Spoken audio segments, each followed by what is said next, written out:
I'd now like to introduce Dr. Dennis Schlupek to tell us more about the School of Psychology.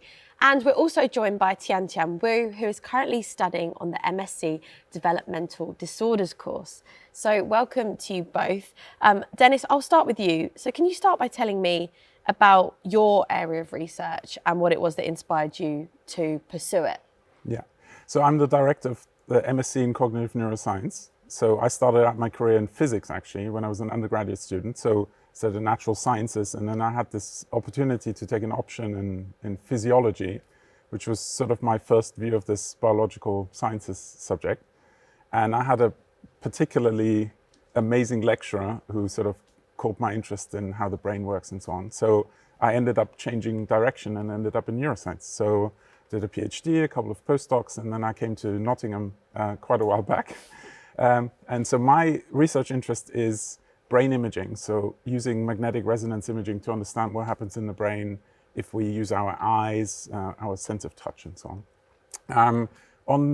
On this master's course, we teach the students about how these research interests actually map into applications in the real world. But my course is only one of a whole series of courses in psychology, which goes all the way from sort of computational things, how do things work at a very small level, all the way to applied sort of ideas. So that's how I ended up in psychology. And how is the research conducted at the School of Psychology, and what influence does that have on the curriculum and then, the current students? Yeah, so my personal interests are on sensation and perception, but lots of my colleagues are interested in how memory works, how we deal with trauma, lots of different aspects of how the mind works and how those things are sort of implemented in the brain, all the way to how people interact with each other. So for the students, I think what's particularly sort of exciting and useful is that no matter what their interests are, there'll be somebody in the department who probably will be working on something that's very closely aligned to what their interests are. And I think that translates into the lectures that you get given, right? So it's a very different thing if you get taught by somebody whose main research interest is in the area you care about, rather than just sort of generically taught. So I think, yeah. And in terms of the School of Psychology, what are some of the facilities and resources that are available to master's students in particular that will help them with their academic development? Yeah, so I can probably speak mostly about the cognitive neuroscience course because that's sort of what I direct, right? So there are techniques for measuring behavior which go beyond just asking people questions about how they feel, for example. So we can measure eye movements, for example, with high precision, or measure brain waves using a technique called EEG.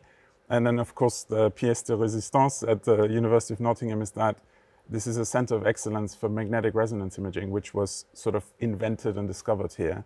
And so we have access to all these facilities, and the students actually get, as part of one of the bits of the course, I take them up to the imaging center to collect some brain imaging data, which we then analyze. So that would be some of the highlights of the things they have access to.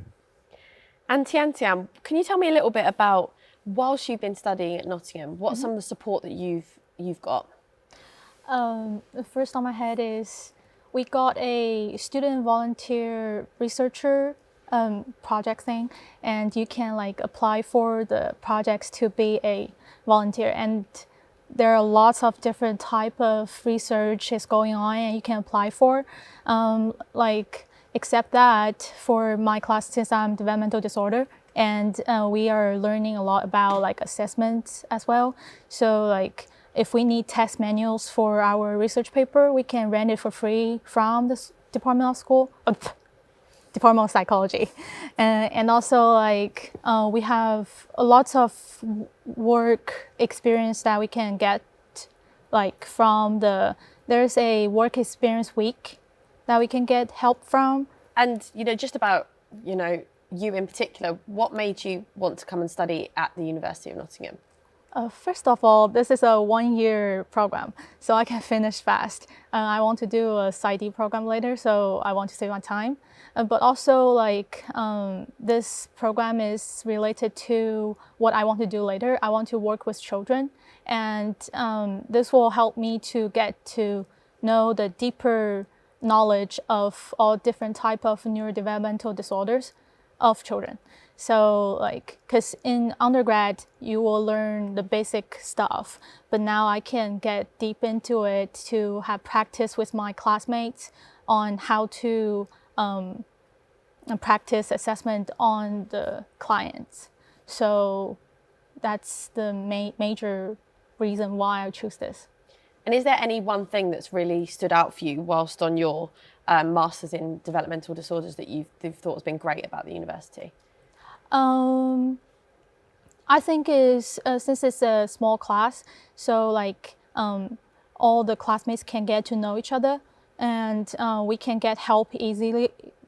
Even when the professor does not have time, we can ask other classmates and share our like knowledge of what we don't know.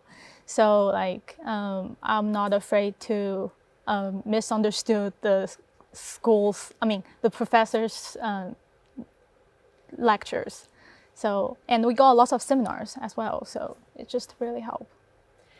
And in terms of, you'll be graduating soon. Dennis, some of your recent graduates, tell me about some of the success stories from the School of Psychology. So I think that the Masters in Cognitive Neuroscience and lots of the other courses prepare you quite well for going on maybe in a research career. So in Cognitive Neuroscience, one of the big things is going on to do a PhD, maybe in one of the disciplines that's close by. And the students leave from our course with quite a good skill set, I think, so that helps them apply for PhD positions in the future. So in the last year, we had a couple of students going off to very good universities in the UK. So we've got a student placed in Cambridge. One of our students went to Vanderbilt even. So I think that those are some of the success stories on the academic side.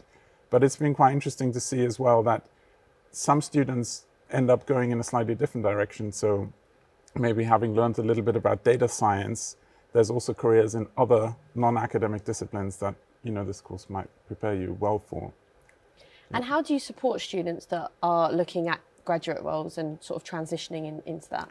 So I usually, as a director, give them a talk quite early on. We have academic guides in our department who have special sessions on careers.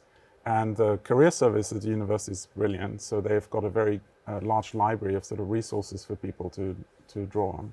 Yeah. And is this a course that's open to international students? And if so, how do you support them on their journey? Absolutely, yeah. So we have quite a few international students on all of the master's courses, actually, in psychology. It's quite a vibrant sort of, environment. People are very friendly. I'm German myself, so there's lots of space for international students. And in order sort of to support them, there's obviously all the stuff that all of the students can benefit from. But there's a special welcome event at the beginning where students from international destinations get welcome on top. Yeah. And Tian, can you tell me a little bit about, what you've really enjoyed about being at the university and maybe any advice to anyone that's thinking about coming and studying this course? Like as an international student, Yes. I think you have to have an open mind to come here because there are lots of opportunities out there. There are lots of fairs for you to like hunt down. And the school will give you lots of like real life experience. So if you don't go, then you might miss the chance. So if you want to like get a full experience in 1 year, then you probably want to like actually look over the emails and don't miss any fairs that provided to you. Yeah, that's fine. That's some great advice. Well, thank you so much to you both for joining us today.